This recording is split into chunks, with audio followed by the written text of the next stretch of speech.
Hi, my name is Liza. I'm from Buffalo, New York area, and I've been living with HIV for almost 30 years. So I first found out that I was HIV positive. Um, at the time, I was using IV drugs, and I remember that they had just started coming to the area that I lived in, and they were doing testing. And in order to get people to come in for testing, they gave you lunch and sandwiches and snacks and stuff like that. And being that I really wasn't taking care of myself at the time because of the high drug use for myself. Me and someone else were like, "Hey, let's go over there. You can get tested. And they'll give you food." So we went, and back then you used to have to wait like 2 weeks to get your results back. And I remember going in and getting tested.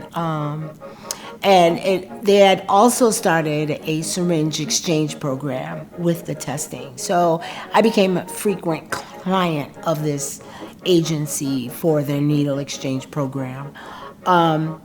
And I went back. I was frequently going back, and so I went and got my test results and found out that I was HIV positive. So I can still remember like the nurse when she told me I got up and just getting ready to walk out, and she's like, "Wait, no, we're gonna link you to like a doctor and medicine." And I was like, "No, I don't want to do that because in my mind, I'm gonna die anyway." And I remember telling her that.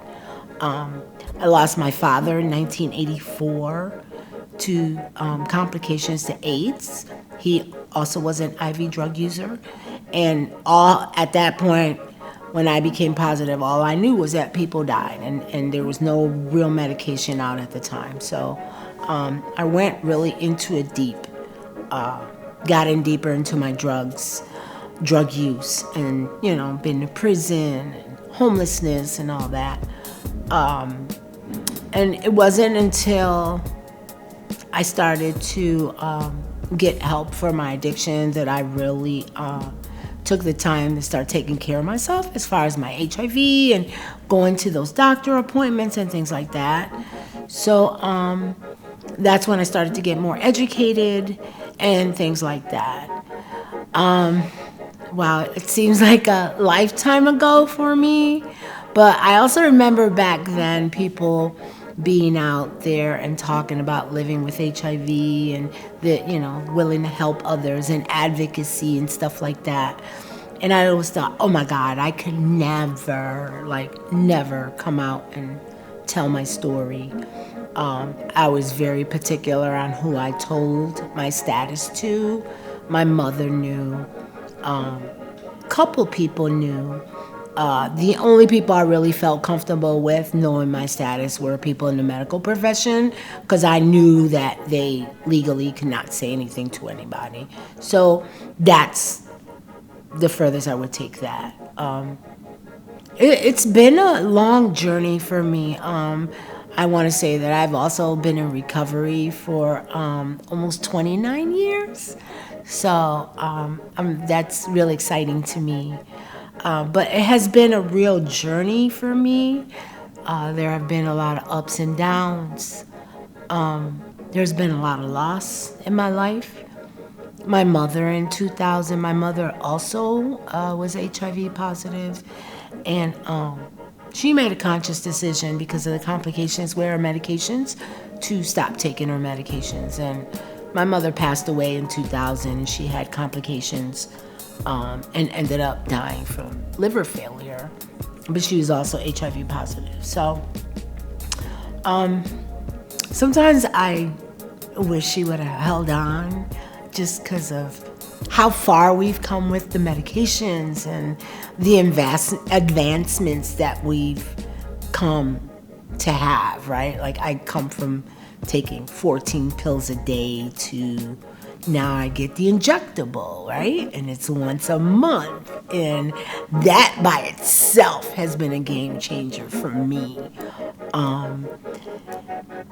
I can honestly say that for the first time in my life, I have been 100% adherent to my medication since I have been taking that injectable.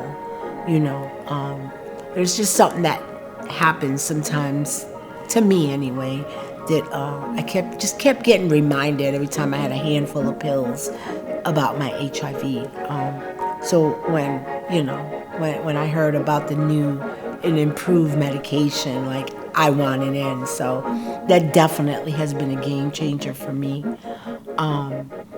I have been blessed to, like, now, my story's out there. I'm a part of this campaign. I do advocacy. I speak about living with HIV and what that's like, along with my recovery and things like that. So, like, my friends know, my family know. They've been very supportive. I have 5 children. I have 11 grandchildren. I have 3 great grandchildren. So the clan just keeps growing and growing. But I've been blessed to be around and see it happen. I never really believed that I would make it past the 30. And here I sit. I'm 50. I'm about to be 59 years old. And I'm still living. I'm living my best life.